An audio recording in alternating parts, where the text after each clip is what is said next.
of a DX pileup in a DX location. So it was founded by Dave Coulter, KVA OCP, who is unfortunately silent P, Don Dubon, N6JRL, and Jim Storms, AV8YK, Keiko Diaz, TI5KD, and Todd Dubon, KD4YHY. Some of you may know him from, he was our guest at the January meeting. So the first trip was in 2010 to Costa Rica, and other trips have included trip to the entities of Curacao, PJ2T, and Saba, PJ6Y.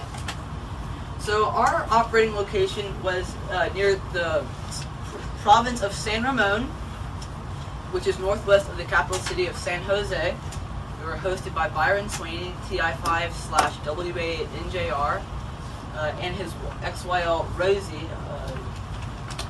Their QTH is on top of a mountain. It's about 3,200 feet high, and about 30 miles away you can see the Pacific Ocean. That was really cool. So this year's team included Chris, KD8YBJ. He's 14 and from Ohio. He's a active single sideband contester and digital mode operator. Austin, WA8CCS, is 15 and also from Ohio. He's very active on sideband with the WA8PR contesting group. Then you have myself. I'm 13 and I'm from Louisiana. I'm an active SSB DXer and a CW contester. Our team leader was Jim Storms, AV8YK.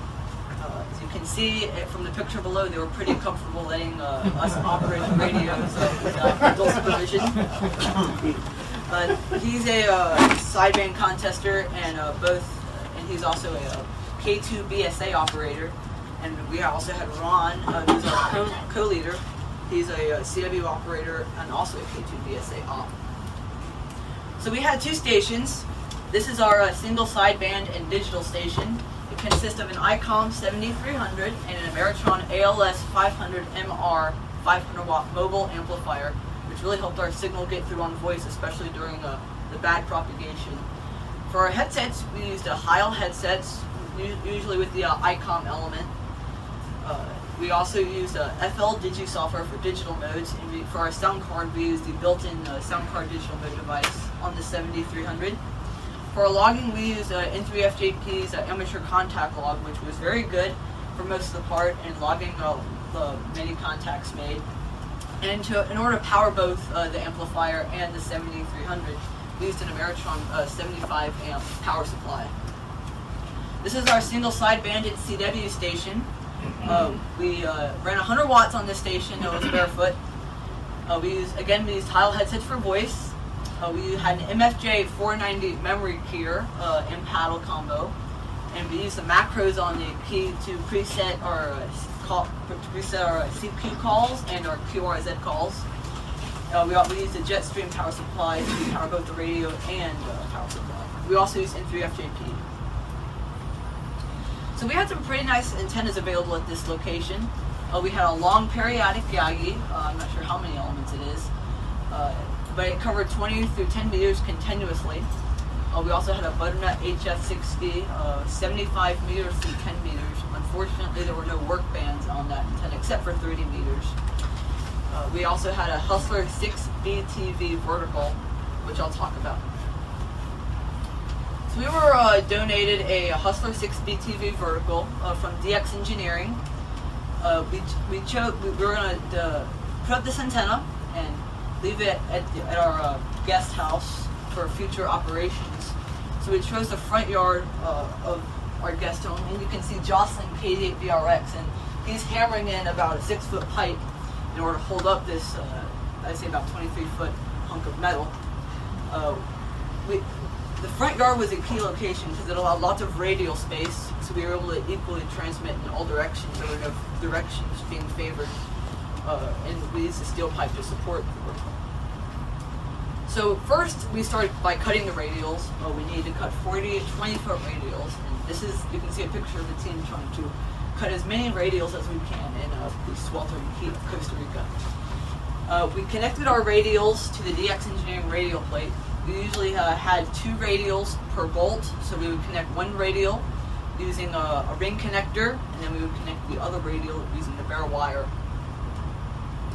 So once we had the radial plate installed to the bracket pipe, we then staked the radials using DX Engineering radial stakes. So we laid them on the surface of the grass and then staked them down into the lush lawn. So once we had attached the vertical element to the bracket, we then tried to raise it, and it was heavy, I will admit that, but that's when teamwork comes in handy. So once we had our finished product, we put it on the SWR analyzer, and it seemed to have very good SWR against on all bands except 75 meters. We had to bring it back down and adjust the auto whip. For our propagation on this trip, we got up every morning and prayed to the propagation gods that it wouldn't throw a coronal mass ejection at us. So our 10-meter propagation was very sporadic. We were able to get some trans-equilateral into North America and South America. 15 meters was a hit or miss band. Usually, while we had our 20-meter station on, we usually run 15 meter. And it was really good at gray line or sunset because we would usually get a lot of North Americans calling right at their sunset as well. 17 meters was usually good on one of our morning bands. We would usually get a decent European pile up on 17 meters in the mornings, and then towards the late afternoon we would start to get a few North Americans calling. 20 meters was our money band. It produced over 75% of our contacts. We worked all continents on 20 meters, which was very impressive considering some of the lousy propagation we had. 30 meters was the band that was open when no other band was. It would usually start opening up at around 10 o'clock local time, and we would work Europeans over the North Pole. This stuff is out front and gets off later. So then towards around 2 a.m. local time, we would start getting some Japanese stations calling, and we'd even get a few New Zealand and Australian stations calling on the CW. 40 meters was another hit or miss band. It was really good in the early evening. We could work a lot of deep Europeans, especially on voice. We worked a lot of Russians and Ukraine stations.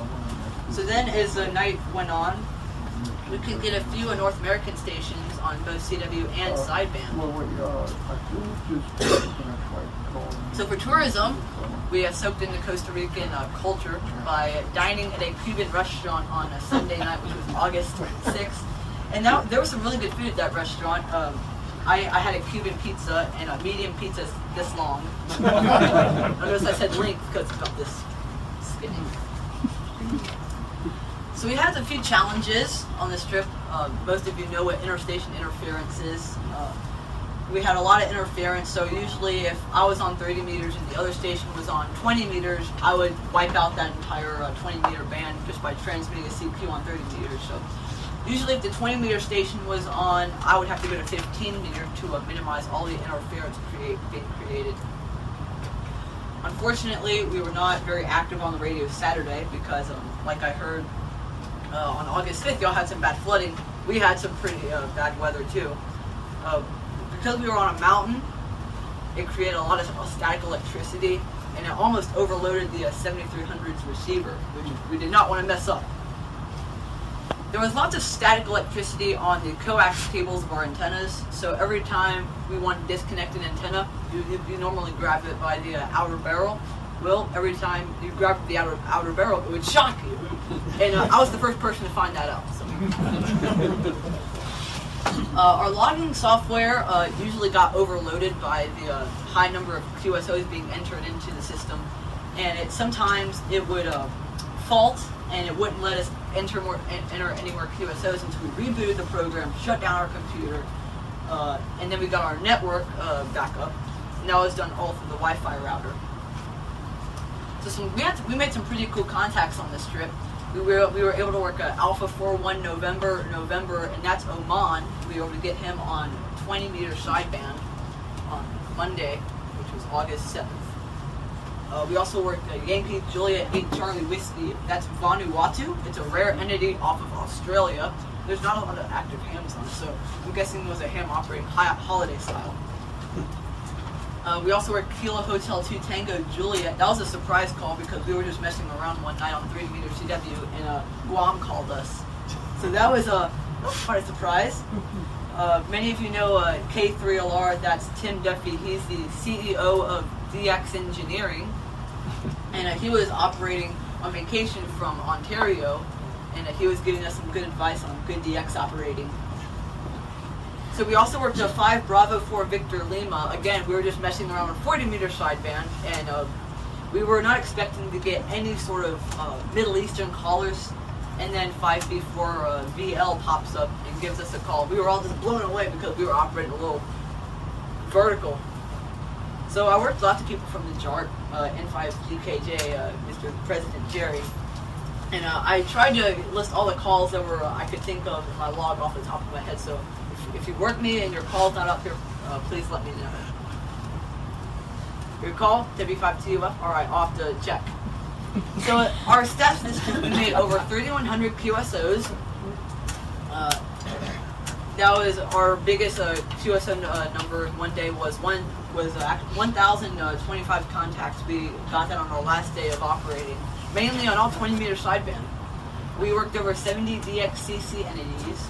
We worked all 50 states, and we were missing a few Canadian provinces, such as I think it was Newfoundland and what's that one?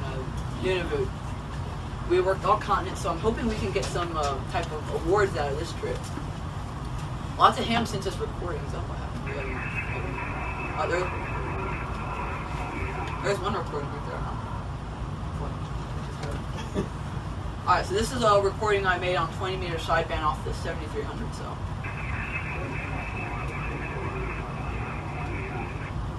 So that was one of our small pileups we had on 20-meter sideband.